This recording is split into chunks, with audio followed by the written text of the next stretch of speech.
This is going to be another Superman Silver Age Dailies. And this story is called Earth's Super Idiot. It was it ran from April 6th, 1959 to July 11th, 1959 with story by Jerry Siegel and art by Kurt Swan and inking by Stan Kay. It is the only one in this volume that is mostly original, although there are some ideas taken from a story from Superman 135 published in February 1960 called The Trio of Steel, which is a story that I have produced a video of, and I'll do a link to that one. It was written by Jerry Siegel and with artwork by Al Plastino. That story featured Mr. Mxyzptlk.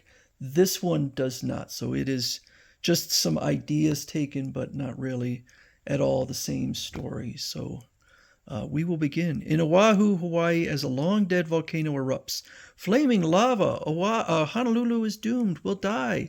An erupting extinct volcano is raising havoc in Oahu. Clark Kent, time for Superman. Strange, I could have sworn Clark was standing behind me a moment ago. I must have been mistaken. Meteor-like, a red and blue streak flashes across the Pacific like a living ICBM. Destination, Hawaii. It's Superman flying directly toward the volcano. How can even he save us? Down toward the fiery crater of a violently erupting volcano flies the Man of Steel, directly into a cauldron of flaming lava. The lava swallows him alive. Deep within the unbelievably hot heart of an erupting volcano. Talk about your steam baths. Down, down, down through the molten lava swims invulnerable Superman. Then striking rock, he gouges a series of caverns into existence. The lava is flowing after me, almost as though it resents my survival and is determined to destroy me. As the lava escapes into the caverns, the eruption ceases, saved by Superman. But my telescopic vision reveals that Metropolis is menaced by an even greater peril.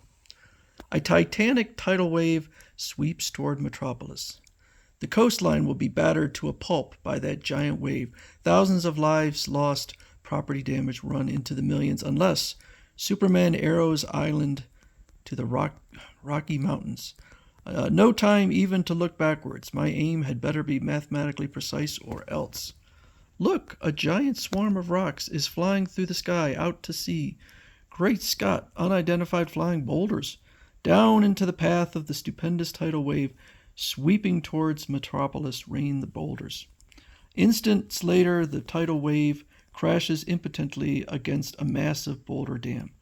I'll dismantle the dam after the massive wave sweeps back to sea. Jimmy, Superman has saved Hawaii from a volcano, and according to reports streaming in from reliable witnesses, he just rescued our city from a monster tidal wave. Well, don't stand around gabbing like a couple of wide-eyed Superman fans. Does the roof have to fall in on you before you get to work on these stories? The roof is falling in. As a portion of the Daily Planet roof collapses, Superman flashes in and catches it. Superman! He repairs it at super speed. What in blazes is going on? Earthquake. Off springs Superman as a huge fissure opens on Main Street in time to prevent a series of auto tragedies. I wonder how come they didn't feel the earthquake. Nothing like the good old-fashioned handbrake.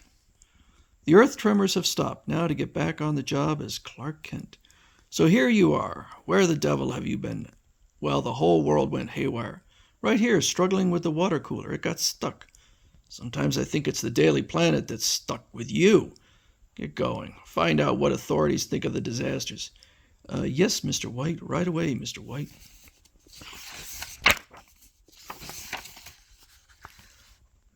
News desk. I have questioned top scientists, and they have absolutely no explanation for the series of disasters that shook the world. Rewrite. I asked if the volcano eruption, tidal wave, and earthquake mean that Earth is about to explode, like Superman's home planet Krypton. The answer, no. Thank goodness for that. Clark, Perry, White wants to see you. Wants you to hurry back. Seems that the army is blaming Superman for the disaster or something. What? I'll be right there. What's this nonsense about the army blaming Superman for recent flood of worldwide disasters? Calm down, Clark. Apparently someone got my message confused. Actually, the Pentagon wants Superman's help desperately. The details are top secret, but it has something to do with the disasters. Since you have a direct line to Superman, they want you to tell him that they want to see him immediately. Will do. Atop the Pentagon, where is Superman? A blinding streak, the whoosh of an object cleaves space at incredible speed. Superman! What's the problem, General? An ultimatum from outer space. You alone can save the world from annihilation, or worse. You want me to combat a menace from outer space with my superpowers, General? I wish it were that simple.